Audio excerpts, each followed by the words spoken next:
Blessed are the poor in spirit, for theirs is the kingdom of heaven. We're here in the small daily chapel at St. Anne's Church in Barrington. And behind me is a stained glass window depicting Jesus as the Good Shepherd. Jesus said, "I am the Good Shepherd. I know mine and mine know me." As is so often depicted in the Good Shepherd paintings and statues, Jesus is holding a little lamb in his hand and in his arms, and then he's surrounded by other lambs.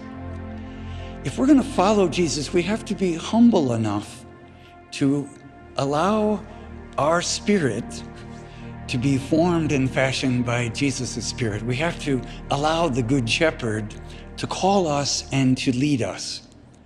Now, when he leads us into bright sunshine pastures, that's easy.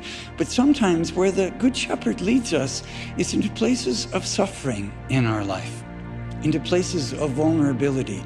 And that's where poverty of spirit kicks in, where we have to be humble enough to acknowledge that God is God and we are not, that the Good Shepherd knows what we need, and that he's never going to lead us into harm. But there may be deep suffering in each of our lives. We have to embrace our vulnerability.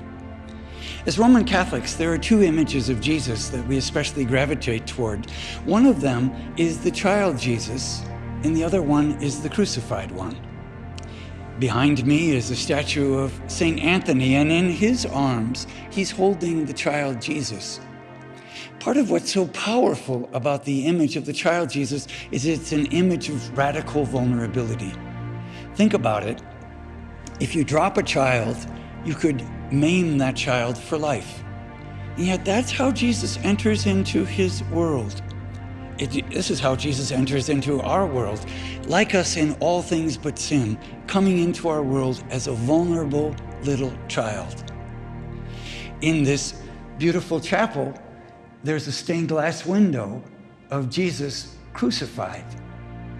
Those two images share in common radical vulnerability. A naked man nailed to the cross is not going anywhere. A poor, vulnerable child is not going to be able to harm us.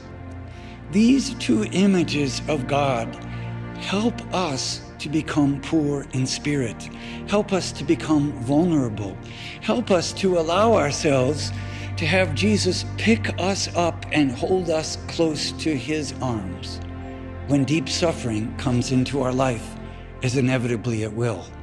There's one final image I want to suggest, and it comes from Mark chapter 8. Jesus cured many people who were blind. But in Mark chapter 8, and it's the only place in the scriptures where this story is told, there's a blind man that comes up to Jesus, and Jesus takes spit and rubs the spit in the man's eyes, an incredibly intimate image, that spit that would hold some of his spirit, and he puts it on the man's eyes, and then he says, "What do you see?" And the man looks around and he says, I see people, but they look like trees. And then Jesus lays his hands on the man's hands a second time, and he could see clearly. Those are the stepping stones. Conversion for us doesn't take place in a flash. It's not like we're sinners and then we're saints. We walk along this journey of life, step by step, allowing the Lord to transform us into the people he wants us to be. Blessed are the poor in spirit. Blessed are those who are humble enough. Blessed are we when we acknowledge our sin, our need for God, and we allow the Lord to take us and form us into his own. Amen. Amen.